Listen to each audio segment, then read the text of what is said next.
কি? আমি জিনের বাচ্চা হব? মানে কি? আমি কেন বাচ্চা হব?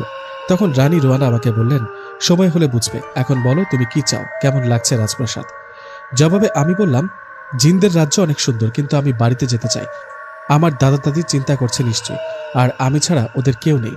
আর হ্যাঁ, আপনি কে সত্যি করে বলেন তো?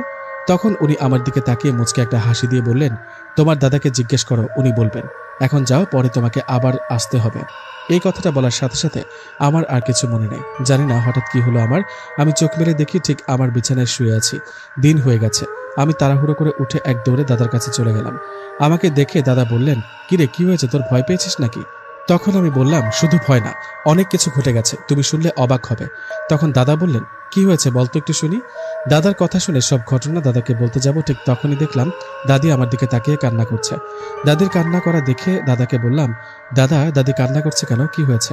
তখন দাদা আমাকে অবাক করে দিয়ে বলল, তোকে 1 মাস ধরে দেখেনি তো, তাই ভেবেছে তুই আর ফিরবি না। দাদার মুখে কথাটা শুনে চমকে উঠে বললাম, মানে 1 মাস থেকে বাড়িতে নেই মানে কি? আমি তো কাল রাতে ঘুমালাম। তখন দাদা বললেন, নিশাদ, তোর কাছে আমি আর কিছুই লুকাবো না। আমি জানি তুই কোথায় ছিলি। তুই জিনদের রাজ্যে গিয়েছিলি, তাই না? তুই জানিস তুই গত 1 মাস ধরে বাড়িতে নেই, অথচ তোর মনে হয়েছিল কয়েক ঘন্টার জন্য তুই জিনদের রাজ্যে ছিলি।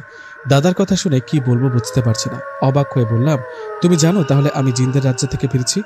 তখন দাদা বললেন, জানি, আমি সব জানি।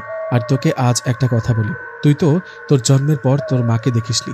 তুই জানিস তোর মা মারা গেছে। আসলে সত্যি বলতে তোর মা মারা যায়নি।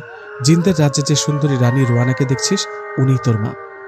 তোর মা একজন পরী, শুধু পরী না, সব জিন পরীদের রানী। হায় আল্লাহ, এগুলো আমি কি শুনছি? আমার মা একজন পরী? জবাবে দাদা বললেন, হ্যাঁ, এটাই সত্যি। তুই আজ 1 মাস পর বাড়িতে এলি, তবুও তোকে দেখে অবাক হয়নি, কারণ আমি জানি তোকে তোর মায়ের লোকেরা তোকে জিনদের রাজ্যে নিয়ে গেছে। তোমার দাদি কেন কান্না করছে জানো? কারণ তোমার দাদি ভেবেছে তোমার মা তোমাকে আর আসতে দিবে না আমাদের মাঝে। আমার হাতে এটা কি দেখো তো। আরে, এটা তো আমার তাবিজ। আমার হাতে বাধা ছিল, কিন্তু কখন যে পড়ে গিয়েছিল বুঝতে পারিনি। এটা তোর তাবিজ। এই তাবিজটা আমি সবসময় তোকে কেন পড়ে থাকতে বলতাম জানিস তো? যেন তোর মা বাবা আর তার কোনো পাঠানো জিন কখনো তোকে তাদের রাজ্যে নিয়ে যেতে না পারে। কিন্তু তাবিজটা তোর হাত থেকে খুলে পড়ার পর ওরা সুযোগটা পেয়েছে, তাই তোকে ঘুমের মধ্যে ওদের রাজ্যে নিয়ে গিয়েছিল। দাদার কথাগুলো শুনে বললাম, কিন্তু দাদা, উনি যদি সত্যি আমার মা হন, তাহলে মায়ের কাছে আমাকে যেতে দাও না কেন? মা তো আমার কোনো ক্ষতি করবে না, তাই না? তখন দাদা বললেন, এই কথা বলিস না, তুই ছাড়া আমাদের আর কেউ নেই। আমি চাই না তোর মা তোকে তার কাছে নিয়ে যাক। তখন আমি দাদাকে বললাম, আমি তা বুঝতে পেরেছি। আচ্ছা দাদা, আমাকে একটা কথা বলো তো, খুব জানতে ইচ্ছে করছে। আমার বাবা মানুষ, মা জিন জাতি, মানে পরী। আচ্ছা, বাবার সাথে মায়ের পরিচয় হলো কি করে? বিয়েটাই বা কি করে হলো? তখন দাদা বলতে শুরু করলেন, আমি যখন নতুন নতুন কবিরাজি শিখি, তখন আমার সাথে একজন জিনের পরিচয় হয়। সে জিনটা কে ছিল জানিস? তোর নানা ইব্রাহিম। তোর নানা কিন্তু যেমন তেমন জিন না, জিনেদের বাদশা।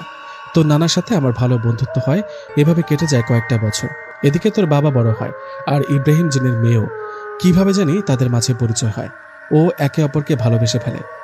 এই ভালোবাসার কথাটা যখন আমি ও তোর নানা জানতে পারলাম, তখন রাগ করিনি, বুঝিয়েছি অনেকবার। বুঝিয়েছি মানুষের সাথে জিন জাতির ভালোবাসা বা বিয়ে হতে পারে না, এটা নিয়মের বাইরে। কিন্তু তারা আমাদের কথাগুলো শুনলো না, বিয়ে করে ফেলল। বিয়ের 2-3 বছর পর তোর জন্ম হলো। তুই যখন ছোট, তখন তোর বাবা মারা যায় অসুস্থতায়।